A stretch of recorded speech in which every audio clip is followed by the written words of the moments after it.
अस्सलाम वालेकुम, welcome back to my YouTube channel. आज की मेरी वीडियो मेरे प्रोजेक्ट से रिलेटेड होने वाली है, जो कि मेरा आईसीटी का प्रोजेक्ट है। और जैसे कि आप देख सकते हैं, ये मेरे प्रोजेक्ट की फ़ाइनल लुक है। असल में ये मेरे प्रोजेक्ट की एक किस्म की प्रेजेंटेशन है, जो कि आज मैं देने वाला हूँ वीडियो की शक्ल में। तो स्टार्ट। जैसे पहले भी आप लोग मेरे प्रोजेक्ट से वाकिफ़ हैं। मैंने इसकी एक अपडेट वीडियो भी बनाई थी, जो कि मेरे यूट्यूब चैनल पर मौजूद है। मेरा प्रोजेक्ट बेसिकली एक रेडार सिस्टम है, और इसका अगर प्रॉपर नाम मैं लूँ तो ये ESP32 based radar and object detection system है। जैसा कि इसके नाम से ही काफ़ी क्लियर है कि इसमें कुछ ऑब्जेक्ट को डिटेक्ट किया जा रहा है और उसके डिस्टेंस को मेजर किया जा रहा है और कुछ डाटा कलेक्ट किया जा रहा है। तो सबसे पहले मैं आपको अपने प्रोजेक्ट का जनरल इंट्रोडक्शन देना चाहूँगा। बेसिकली एक ये DIY रेडार सिस्टम है। बहुत छोटे स्केल पर एक ये रेडार सिस्टम है, जो कि ESP32 के ज़रिए से बनाया गया, क्योंकि हमारी प्रोजेक्ट की रिक्वायरमेंट थी कि हमने ESP32 के ज़रिए से कुछ और सेंसर और मोटर को यूज़ करते हुए कुछ बिल्ड करना है। तो ये हमने रेडार सिस्टम बिल्ड किया है। इसको एक ऑब्जेक्ट डिटेक्शन सिस्टम भी कह सकते हैं, खाली ये एक रेडार सिस्टम नहीं है, क्योंकि इसमें ऑब्जेक्ट को डिटेक्ट भी किया जा रहा है। तो ये एक ऑब्जेक्ट डिटेक्शन सिस्टम भी इसको हम कह सकते हैं। अच्छा, इसमें मैं एक ये क्वेश्चन का भी आंसर करना चाहूँगा कि जो नॉर्मल सेंसर है, जो अल्ट्रासोनिक सेंसर है, जो ऑब्जेक्ट का डिस्टेंस मेजर करता है, इसमें और हमारे प्रोजेक्ट में क्या फ़र्क है। इसमें मेन डिफरेंस ये है कि जो नॉर्मल ट्रेडिशनल सेंसर है वो खाली एक आपको रॉ डाटा देता है, लेकिन हमारे इस प्रोजेक्ट के ज़रिए से आप उस डाटा को विजुलाइज कर सकती हैं, और रियल टाइम स्कैनिंग कैपेबिलिटीज़ भी प्रोवाइड करता है ये। और इस एप्लीकेशन को मुख्तलिफ़ फ़ील्ड्स में मुख्तलिफ़ तरीक़ों से इस्तेमाल कर सकती हैं, क्योंकि डाटा विजुअलाइजेशन, जैसा कि आप जानती हैं, एक बहुत इंपॉर्टेंट चीज़ है जो काफ़ी तरीक़ों से हमें हेल्प कर सकती है। अब मैं आऊँगा नेक्स्ट स्टेप की तरफ, जो कि है हमारे प्रोजेक्ट के ऑब्जेक्टिव्स। मैं क्लियर करना चाहूँगा कि हमारे प्रोजेक्ट के क्या ऑब्जेक्टिव्स थे, जो कि हमने अचीव करने की कोशिश की, और अल्हम्दुलिल्लाह जो हमने अचीव भी कर लिए। पहला तो ऑब्जेक्टिव ये था कि हम ऑब्जेक्ट का डिस्टेंस मेजर करें सेंसर से, और जो कि मेन मेन जो इसका ऑब्जेक्टिव था वो यही ही था कि ऑब्जेक्ट का हम डिस्टेंस मेजर कर सकें। यह आप ऐसे समझ लीजिए जैसे हमारा कोर एक ऑब्जेक्टिव था, जो मेन कोर ऑब्जेक्टिव था। फिर दूसरा, इस डाटा को यूज़ करते हुए हम विजुलाइज कर सकें, और इस डाटा से हम मुख्तलिफ विजुअलाइजेशंस कर सकें, और इसको यूज़ करते हुए एक रेडार का डिस्प्ले भी हम बना सकें, और इस डाटा को मज़ीद भी प्रोसेस कर सकें। और फिर हमने इसमें एक और चीज़ भी ऐड की थी कि इस डाटा के ज़रिए से हम कुछ ऐसी कंडीशंस भी ऐड करें जिनके ज़रिए से हम अलर्ट्स भी प्रोवाइड कर सकें, जो कि आगे चल के मैं आपको बताऊंगा भी कि किस तरह की अलर्ट हमने इसमें ऐड की है। अब मैं आना चाहूँगा मेन बात की तरफ, जो कि है कि सिस्टम वर्क कैसे करता है, इसमें किस तरह डाटा को कलेक्ट किया जा रहा है और किस तरह इसको प्रोसेस किया जा रहा है। पहले मैं आपको थोड़ा सिस्टम की अरेंजमेंट बता दूं। जैसे कि आपने स्टार्ट में भी वीडियो देखी है, जिसमें मैंने आपको प्रैक्टिकल दिखाया कि सिस्टम किस तरह वर्क कर रहा है। उसकी अरेंजमेंट मैं आपको थोड़ा सा बता देता हूँ। बेस पर सर्वो मोटर है और उसके ऊपर अल्ट्रासोनिक सेंसर लगा हुआ है। ESP32 के ज़रिए से सर्वो मोटर का जो आर्म होता है वो रोटेट करता है, जिसकी वजह से उसके ऊपर मौजूद अल्ट्रासोनिक सेंसर भी साथ ही रोटेट करता है। अब ये तो हो गया सर्वो मोटर का काम कि वो अल्ट्रासोनिक सेंसर को रोटेट करवा रही है। अब अल्ट्रासोनिक सेंसर का ये काम है कि वो जो आगे मौजूद ऑब्जेक्ट्स हैं उनका डिस्टेंस मेजर करता है, और उस ये डिस्टेंस का डाटा फिर आगे हमें रिसीव होता है, जिसको हम आगे विजुलाइज भी कर सकते हैं।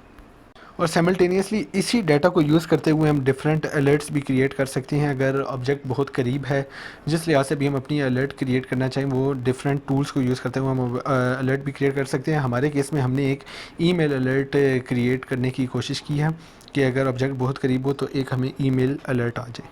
और आज मैं इसमें एक और पॉइंट ऐड करना चाहूँगा। जैसे कि मैंने विजुअलाइजेशन का बहुत दफ़ा ज़िक्र किया है, तो इसमें बताना चाहूँगा कि हमने इसमें एक सॉफ्टवेयर का इस्तेमाल किया जिसका नाम है प्रोसेसिंग। ये एक ऐसा सॉफ्टवेयर है जिसमें आप प्रोग्रामिंग करके डिफरेंट स्क्रीन विजुलाइज कर सकते हैं। जैसा कि हमारे केस में हमने प्रोग्रामिंग के ज़रिए से एक रेडार स्क्रीन को विजुलाइज किया है। और इसमें अब आगे चल के मैं आपको बताना चाहूँगा कि हार्डवेयर कंपोनेंट्स, बहुत हार्डवेयर का काम इसमें वैसे बहुत कम ही था। बहुत लिमिटेड हार्डवेयर रिसोर्सेज हमारे इसमें इस्तेमाल हुए। एक ESP32 हमने इस्तेमाल की S3 मॉडल वाली, एक HRS04 का सेंसर इस्तेमाल किया, और एक सर्वो मोटर। जी, ये जैसे कि मैंने अभी आपको बताया था कि मैंने प्रोसेसिंग सॉफ्टवेयर को इस्तेमाल किया डाटा विजुलाइज करने के लिए। तो ये सॉफ्टवेयर हमने यूज़ किए हैं। दो ही किए हैं मेन, प्रोसेसिंग और आर्डिनो। प्रोसेसिंग डाटा को विजुलाइज करने के लिए, रडार स्क्रीन बनाने के लिए, आर्डिनो ESP32 की कोडिंग के लिए। अब मैं आपको अपने प्रोजेक्ट की डिटेल में वर्किंग बताना चाहूँगा स्टेप बाय स्टेप करके। पहले ये है कि सर्वो स्वीप करते हैं, जैसे कि मैंने पहले भी बताया, ये 0 to 180 डिग्री सर्वो स्वीप करते हैं और अल्ट्रासोनिक सेंसर ऑब्जेक्ट का डिस्टेंस मेजर करता है। क्योंकि अल्ट्रासोनिक सेंसर एक स्मॉल सेंसर है तो ये अभी स्मॉल स्केल पर ही काम कर रहा है। फिर ये डाटा ESP32 पर कलेक्ट होता है और ये सारा डाटा इधर ही प्रोसेस होता है और फिर सीरियल में आर्डिनो पे सीरियल मॉनिटर पे ये डाटा शो होता है। फिर इस डाटा को हम सेंड कर देते हैं थिंग्स स्पीक पर, क्लाउड पर, और उधर थिंग्स स्पीक से पर भी ये डाटा शो होता है और उधर से ये डाटा सेंड कर दिया जाता है प्रोसेसिंग सॉफ्टवेयर पर, जहाँ पर इस डाटा को यूज़ करते हुए एक रडार की स्क्रीन को विजुलाइज किया जाता है। और इसी तरह फिर जब इसके सामने जब कोई ऑब्जेक्ट आता है, कोई ऑब्जेक्ट डिटेक्ट होता है विद इन 25 सेंटीमीटर डिस्टेंस, तो एक रेड डॉट प्रोसेसिंग की जो रेडार स्क्रीन हमने बनाई हुई है उस पर एक रेड डॉट शो हो जाता है, जो ये शो करता है कि एक ऑब्जेक्ट अब रेंज में आ गया है रेडार की। अब मैं आपको अपने प्रोजेक्ट की प्रैक्टिकल डिमॉन्स्ट्रेशन भी दिखाना चाहूँगा। ये जैसे आप देख रहे हैं रेडार स्वीप कर रहे हैं और साथ ही विजुअल डिस्प्ले भी हमें शो हो रहा है। अभी मैंने हैंड आगे रखा है और आप देखेंगे रेडार पे एक रेड डॉट शो होगा। ये असल में थोड़ा टाइम लगाकर रेड डॉट इसलिए शो होता है क्योंकि ये अभी हमारा नेटवर्क भी स्लो है, क्योंकि ये डाटा पहले थिंग स्पीक पर जा रहा है और उधर से प्रोसेसिंग पर जा रहा है, तो इसलिए उसको इधर डिटेक्ट होने में थोड़ा टाइम लग जाता है। अब मैं सर्किट डायग्राम की मदद से आपको दिखाना चाहूँगा कि हमने कनेक्शंस किस तरह से किए हैं। ये एक मैंने खाली एग्जांपल के तौर पर पोस्ट किया है। मेरे एग्जैक्टली कनेक्शन इस तरह से नहीं है, लेकिन मेरे कुछ इसी तरह से कनेक्शन है। अल्ट्रासोनिक सेंसर पर 4 पिन्स होती हैं, एक VCC की जिधर से उसको वोल्टेज सप्लाई दी जाती है, एक एको और एक ट्रैक और एक ग्राउंड की पिन होती है। अब इन 4 पिन में से VCC की पिन को, ये वो पिन है जैसे कि मैंने बताया था, इससे हम वोल्टेज सप्लाई करते हैं, तो इसको ESP32 के ज़रिए से हम वोल्टेज सप्लाई करते हैं V इन की पिन के ज़रिए से, और इसकी ग्राउंड की पिन को हम ESP32 की ग्राउंड की पिन के साथ कनेक्ट कर देते हैं। और ट्रिग और एको पिन को आप किसी भी जनरल GPIO पोर्ट्स पिन से कनेक्ट कर सकते हैं। और इसके बाद फिर आ जाती है सर्वो मोटर। सर्वो मोटर की भी हमारे पास 3 कनेक्शन होती हैं। एक उसमें वोल्टेज के लिए एक हमारे पास पिन होती है जिससे हम उसको सर्वो मोटर को वोल्टेज सप्लाई करते हैं। एक उसके अंदर हमारे पिन होती है सिग्नल को सेंड करने के लिए और रिसीव करने के लिए, और एक हमारे पास पिन होती है ग्राउंड की। तो इसी तरह इसमें भी हम वोल्टेज सप्लाई करती हैं ESP32 से, और एक जो हमारी सिग्नल की पिन होती है वो हम किसी भी GPIO पिन के साथ ESP32 की पिन के साथ कनेक्ट कर सकती हैं, और लास्ट में फिर जो हमारी ग्राउंड की पिन है वो ESP32 के ग्राउंड के साथ कनेक्ट कर देती है। इसके बाद मैं आपको बज़र के कनेक्शन के बारे में बताना चाहूँगा। इसके काफ़ी सिंपल कनेक्शन है बज़र के। बज़र की 2 पिन होती हैं। एक पिन को वोल्टेज सप्लाई की जाती है, जिससे बज़र को वोल्टेज सप्लाई की जाती है ESP32 के ज़रिए से, जैसा कि हमने सर्वो मोटर और सेंसर के केस में किया था। और जो इसकी दूसरी पिन है वो हम कनेक्ट करते हैं किसी भी GPIO पिन के साथ, ताकि ESP32 इसको सिग्नल सेंड कर सके कब बज़र ने साउंड प्रोड्यूस करनी है, कब उसने बीप करना है। ये मैंने आपको जनरल कनेक्शन के बारे में बता दिया। अब मैं स्पेसिफिक बताना चाहूँगा, इस डायग्राम में जो कनेक्शंस हैं वो बिल्कुल वैसे नहीं है जैसे मैंने कनेक्शन किए थे, लेकिन आपकी लर्निंग पर्पज़ के लिए मैं आपको बता देता हूँ मेरे स्पेसिफिक कनेक्शंस क्या थे। जो अल्ट्रासोनिक सेंसर था उसकी VCC की पिन को तो 5 वोल्ट के साथ या 3 वोल्ट के साथ आपने एज इट इज़ कनेक्ट कर देना है किसी भी पिन के साथ, और ग्राउंड पिन को ग्राउंड के साथ कनेक्ट कर देना है। ये तो काफ़ी सिंपल है। फिर इसके बाद जो इसकी ट्रिक पिन है उसको मैंने GPIO 21 के साथ कनेक्ट किया था, और इसकी एको पिन को मैंने GPIO 20 के साथ कनेक्ट किया था। और सर्वो मोटर पे भी जो एक पिन सिग्नल के लिए उसको मैंने कनेक्ट किया था GPIO 9 के साथ। और बज़र की जो एक पिन कनेक्ट करनी थी वोल्टेज के अलावा, उसको मैंने कनेक्ट किया था ESP32 की GPIO 10 पिन के साथ।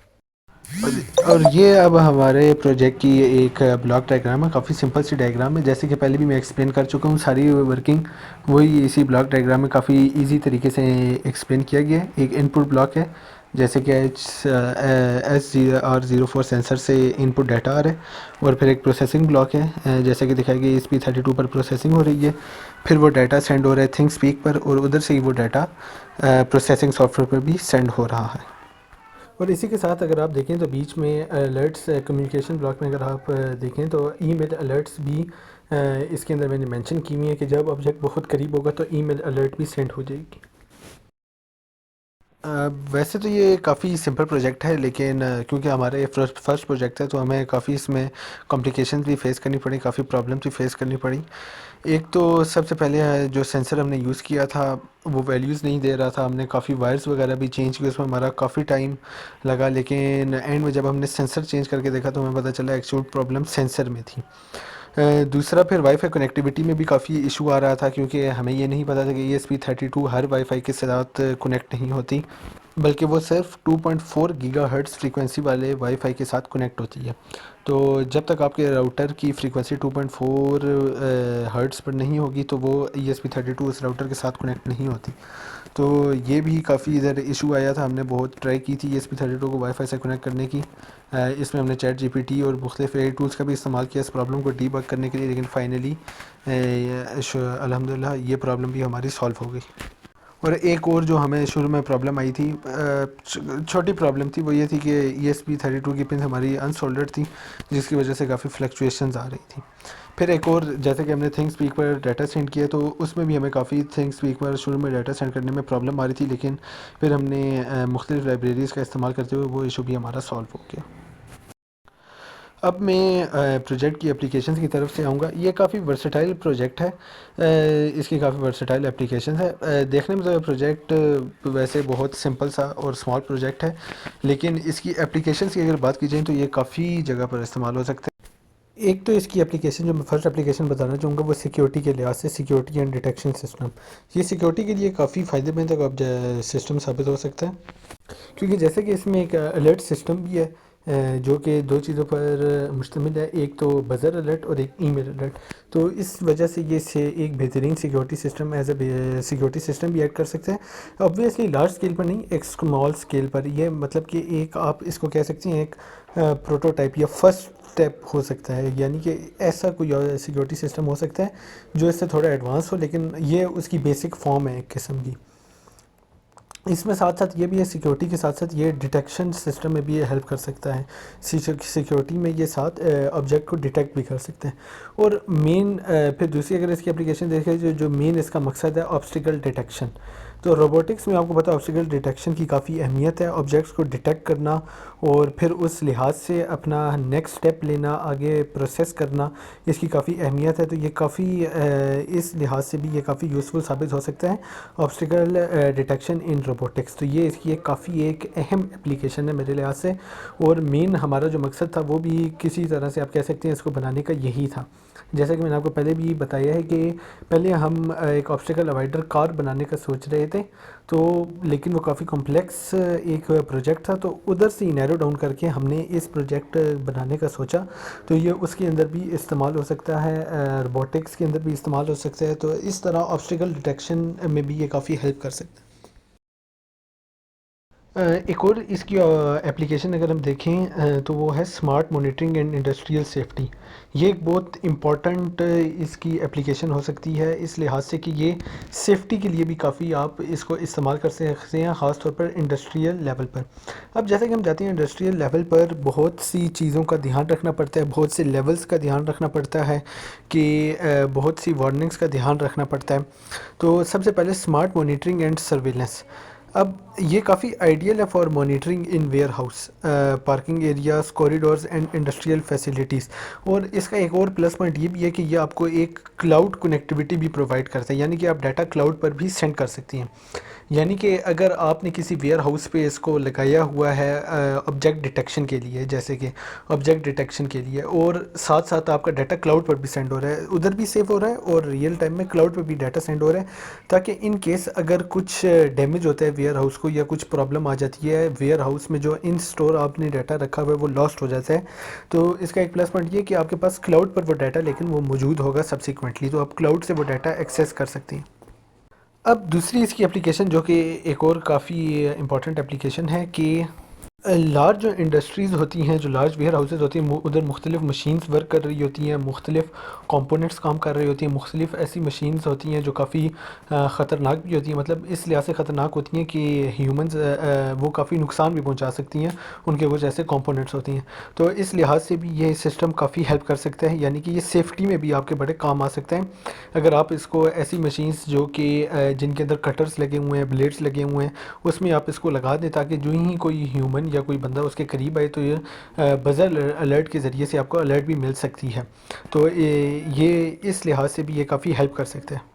और इस तरह से जो एक्सीडेंट की ये रेट है वो भी कम किए जा सकती हैं, और एक्सीडेंट का जो रिस्क है डेंजर एरिया में, उसको भी कम किया जा सकता है। अब इस प्रोजेक्ट की एक और जो ख़ास एप्लीकेशन है, जो हमारे करने का भी मकसद था कि ये बेहतरीन एक एजुकेशन एंड ट्रेनिंग टूल भी हो सकते हैं।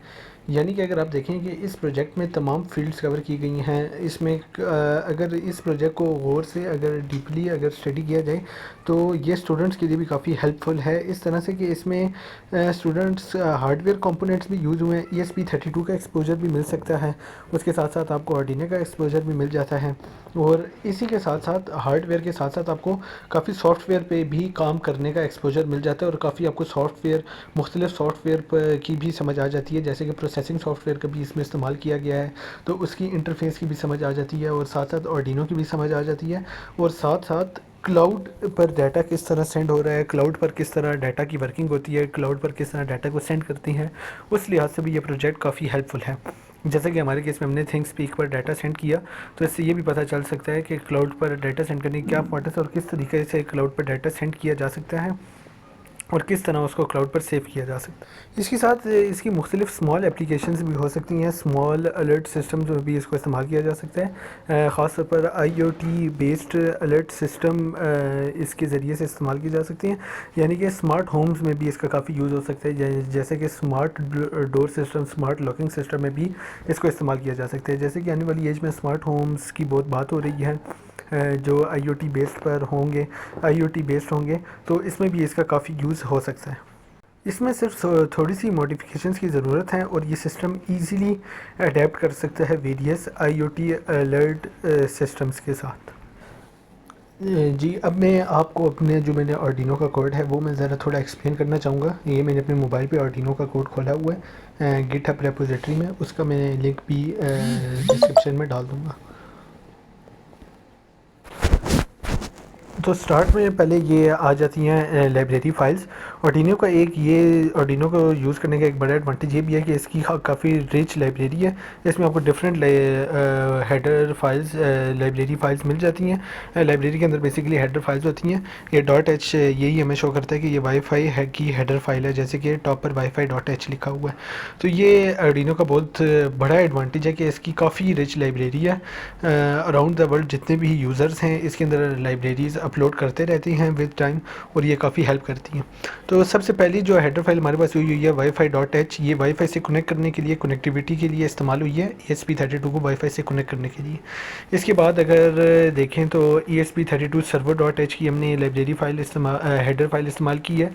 ये सर्वो मोटर को जब आप रन करती हैं ESP32 के साथ, तो यह अगर जब तक library file header library file नहीं होगी तब तक ये आप सर्वो को मूव नहीं करवा सकेंगे। इसके बाद जैसा कि मैंने आपको अपने प्रोजेक्ट में बताया कि मैंने ईमेल अलर्ट सिस्टम भी डाला हुआ है, तो ईमेल अलर्ट सिस्टम के लिए नेसेसरी है ये ईमेल client.h की लाइब्रेरी फ़ाइल इस्तेमाल करना। इसके बगैर भी आप ईमेल अलर्ट सेंड नहीं कर सकते। इसके बाद नीचे आ जाएंगे, मैंने साथ कमेंट्स भी लिखे हुए ताकि कोड को समझने में आसानी हो। ये वाईफाई सेटिंग्स के लिए ये 2 लाइन का कोड है, जिसके ज़रिए से ESP32 आपके जो भी आपका वाईफाई है उसके साथ कनेक्ट हो सकती है। इसमें पहले मैंने अपने वाईफाई का नेम लिखा है और फिर पासवर्ड लिखा है। फिर जो डाटा थिंक स्पीक पर सेंड करना है उसको आप किस तरह ESP32 को थिंक स्पीक के साथ कनेक्ट कर सकते हैं। इसके लिए आपको ये थिंक स्पीक की रीड और राइट कोई एक API की चाहिए होगी, डिपेंडिंग ऑन कि अगर आप थिंक स्पीक पर डाटा सेंड कर रही हैं या उधर से डाटा रिसीव कर रही हैं। मेरे केस में मैंने थिंक स्पीक पर डाटा सेंड करना था, तो ये मैंने थिंक स्पीक की राइट API की इस्तेमाल की है, और जिस सर्वर पर थिंक स्पीक की सेंड किया उसका मैंने लिंक पेस्ट किया। इसके बाद आ जाता है ईमेल सेटिंग्स, क्योंकि मैंने ईमेल अलर्ट सिस्टम डाला है, जैसे कि मैंने उसकी ऊपर लाइब्रेरी फ़ाइल भी अटैच की थी।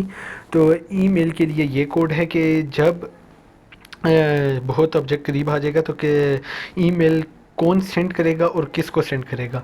तो ऑथर ईमेल में वो ईमेल आ जाएगी जिस ईमेल से अलर्ट जाएगी, और फिर रिसीवर ईमेल पे वो ईमेल आ जाएगी कि जिसको ईमेल रिसीव होगी। ऑथर ईमेल अब हमने क्योंकि इससे सेंड करवानी है तो इसको हमारी ईमेल का पासवर्ड भी चाहिए होगा। एक तरह से कह सकते हैं थोड़ा रिस्क, मतलब रिस्की इस तरह, इस सेंस में रिस्की नहीं है कि ये डाटा वैसे सेव ही रहता है, लेकिन फिर भी काफ़ी चांसेस हैं ये डाटा आपका मिस यूज़ भी हो सकता है, क्योंकि इसमें अगर आप अपना पासवर्ड भी दे रहे हैं। तो ये मैंने जनरल कोड इसीलिए लिखा है, मैंने अपनी इसमें ईमेल और password as it is attach नहीं किए। इसके बाद पिन्स। पिन्स जैसा कि मैंने आपको सर्किट डायग्राम में भी पिन्स बता दी थी मैंने कौन सी पिन्स इस्तेमाल की हैं, सेम इसी तरह इधर भी वो पिन्स डिफ़ाइन हुई हुई हैं कि ट्रिक पिन 21 नंबर पर है। ट्रिक जो ये सेंसर की पिन है वो GPIO 21 के साथ कनेक्टेड है, और एको पिन GPIO 20 के साथ कनेक्टेड है। सर्वो पिन GPIO 9 के साथ कनेक्टेड है, और बज़र की जो पिन है वो GPIO 10 के साथ कनेक्टेड है। फिर जो वेरिएबल्स इस्तेमाल हो रही हैं उनको डिक्लेयर किया गया। ये क्योंकि आर्डिनो ये C++ पर बेस्ड है, ये मैंने जो कोड इस्तेमाल किया C++ पर बेस्ड है। जो C++ में आपको पहले वेरिएबल्स जो आपने इस्तेमाल किए होते हैं उनको डिक्लेयर करना होता है। फिर आगे ये कुछ कोड है, पहले वही थिंक स्पीक वाला सारा काम हुआ है। फिर उसके बाद अगर आगे आप आएँ तो कंडीशन भी लगी हुई है, ईमेल कब सेंड होगी, ईमेल वाला फंक्शन भी इधर हमने इस्तेमाल किया हुआ है। और ये मैसेज ये जैसे आप देख सकते हैं ऑब्जेक्ट डिटेक्टेड अलर्ट, ये ईमेल सेंड होगी। फिर इसके बाद अगर आप आगे आएँ तो इसमें एक इफ़ ऐसी कंडीशन लगी हुई है कि जब ईमेल सेंड हो जाएगी तो लिखा आएगा ईमेल अलर्ट सेंड सक्सेसफुली, वरना लिखा आएगा फेल टू सेंड ईमेल, अगर कोई कनेक्शन प्रॉब्लम है या किसी तरह का भी कोई प्रॉब्लम है। फिर इसी तरह आके कोड लिखा हुआ है, ये ज़्यादा कोड मैंने AI टूल्स के ज़रिए से ही लिखवाया है, क्योंकि जैसे आप जानते हैं अब AI टूल्स के ज़रिए से कोड लिखवाना काफ़ी आसान हो गया। ये वाईफाई कनेक्शन का मैंने कमेंट लिखा हुआ है, यानी कि ये जो सारा पीस ऑफ कोड है, यानी कि यहाँ से लेकर यहाँ तक, ये वाईफाई से कनेक्ट करने के लिए हमने ये कोड लिखा है। ESP32 को वाईफाई से कनेक्ट करने के लिए ये सारा कोड है। और फिर आगे सर्वो स्वीप का ये कमेंट लिखा हुआ है, यानी कि इसके नीचे जितना कोड है इसका मकसद ये है कि ये सर्वो को मूव करवा रहा है, जो सर्वो के ऊपर उसका डबल आर्म लगा हुआ है उसको एंगल पर मूव करवा रहा है। और ये angle plus is equal to step लिखा हुआ है, यानी कि 1 डिग्री एंगल पर मूव करा रहा है, यानी कि 1 डिग्री का चेंज आता जा रहा है। फिर ये डिस्टेंस का फार्मूला है जिसके ज़रिए से ऑब्जेक्ट का डिस्टेंस मेजर किया जाता है सेंसर से। फिर ये कंडीशन, ये मेन कंडीशन है अलर्ट के लिए। जो कंडीशन, ये जो मेन कोड है वो ये है अलर्ट के लिए कि कब अलर्ट सेंड होगी, कितना डिस्टेंस होगा तो उस पर ईमेल अलर्ट सेंड होगी, कितने डिस्टेंस पर बज़र अलर्ट सेंड होगी। फिर इसके बाद आ जाते हैं थिंग स्पीक पर डाटा किस तरह सेंड होगा, ये इस कोड पे डिफाइन कर दिया गया है, और ये भी इजी सा कोड है, इतना डिफ़िकल्ट कोड नहीं है। तो ये हमारा आर्डिनो IDE का कोड है। इसके बाद मैं आपको प्रोसेसिंग का कोड भी दिखाना चाहूँगा जिससे हम डिजिटल रेडार स्क्रीन प्रोड्यूस कर रहे हैं, वो भी काफ़ी सिंपल सा कोड है। ये इसके बाद प्रोसेसिंग सॉफ्टवेयर का कोड है जिसके ज़रिए से डिजिटल रेडार स्क्रीन जनरेट की जाती है। इसमें मैं आपको काफ़ी डिटेल में तो नहीं बता सकूँगा कि ज़्यादा कोड मुझे खुद भी नहीं समझ, डीपली मुझे इसकी नहीं समझ। ये मैंने दरअसल इंटरनेट से पर मौजूद कोड था, ये मैंने उधर से कॉपी की है, लेकिन ये भी कोड काफ़ी इजी है, अगर थोड़ी आपको नॉलेज हो तो इसको भी समझना इतना मुश्किल नहीं है। मेन जो इसमें चीज़ है, इसमें अब हम रीड API की इस्तेमाल कर रहे हैं राइट API की जगह, क्योंकि इसमें हम डाटा थिंक स्पीक से रीड कर रहे हैं। जो डाटा ESP32 से आर्डिनो से थिंक स्पीक पर जा रहा है उसको अब हम उस डाटा को रीड कर रहे हैं और वो प्रोसेसिंग के सॉफ्टवेयर पर वो डाटा रिसीव हो रहा है। तो इधर थिंक स्पीक की रीड API की इस्तेमाल की गई है। इसके अलावा आगे मैं आपको जो मेन चीज़ इसमें दिखाने वाली है वो कंडीशन है कि कितने डिस्टेंस पर वो रेडार शो करेगा रेड डॉट। तो ये मेन कंडीशन है, if distance less than equal to 30, यानी कि अगर 0 या 30 सेंटीमीटर के दरमियान में डिस्टेंस होगा तब ही वो रेडार स्क्रीन पर शो होगा। और इसके पीछे एक वजह है, वो वजह यह है कि जब हमने डिस्टेंस की एक लिमिट नहीं रखी हुई थी तो रेडार में तो सेंसर की रेंज में जो भी चीज़ आती थी वो रेडार में शो होना शुरू हो जाती थी, तो वो काफ़ी ऑकवर्ड सा लगता था, बहुत ज़्यादा रेड डॉट्स शो होना शुरू हो जाते थे। तो उसको कैटर करने के लिए हमने ये किया कि जो ऑब्जेक्ट सिर्फ थोड़े डिस्टेंस पर होंगे, जो किसी एक स्पेसिफिक रेडियस में होंगे खाली, उनको हम रेडार स्क्रीन पर शो करवाएंगे। और लास्ट पर मैं आपको अपने प्रोजेक्ट की वर्किंग वीडियो भी दिखाना चाहूँगा कि किस तरह ये वर्क कर रहा है, और मैं आउटपुट स्क्रीन भी आपको शो करना चाहूँगा।